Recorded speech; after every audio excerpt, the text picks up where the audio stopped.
Such a huge pleasure to have Dr. Ab from Emory University among us here in São Paulo during his presentation for the SHIP course, which is High Complex PCI, sponsored by our Brazilian Society of Interventional Cardiology. Professor Ab, thank you again for coming.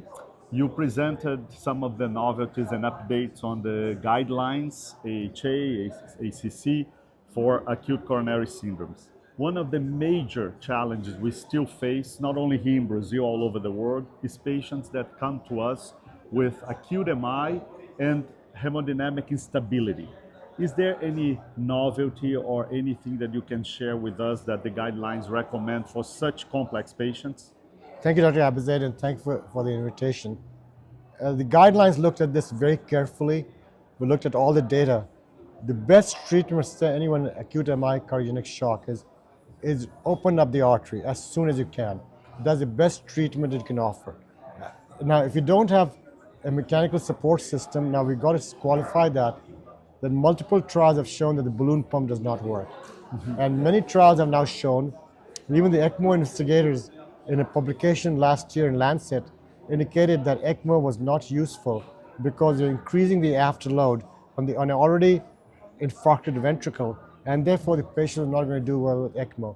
Now, the only trial that's really shown some benefit is the danger shock trial, and using the Impella or the microaxial flow pump in select cases. And it's not for everyone, but selected cases. And this particular group, it was usually men under age 67 who appeared to derive benefit, provided the device was placed within 4 hours and generally before the PCI procedure. Now, if you don't have these devices available, or if it's an expense issue, which for most of the world, I think the best thing is really to revascularize and support the patient as best as you can. But I think using a balloon pump and ECMO, unless somebody's had a cardiac arrest, it's not useful. Wonderful. And one more last issue that also raises a lot of debate is in multivessel disease patients with cardiogenic shock that you have to treat the culprit lesion. What do we do with the reminder lesion? So we came out very strong that both STEMI and non-STEMI just fix the culprit vessel. Doing more, as has been shown in the culprit shock trial, will cause more harm, including death and renal failure.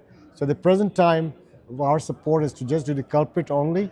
And I think even some trials that reported PCR support that. Now, other trials have come out saying the otherwise, but as far as using culprit shock data, just stick with the artery that's causing the infarct. Wonderful. Thank you Thank again you so much. for Thank you, your Dr. presence Abizaid. and for your Thank contribution. Thank you, Dr. Abizaid. Thank you.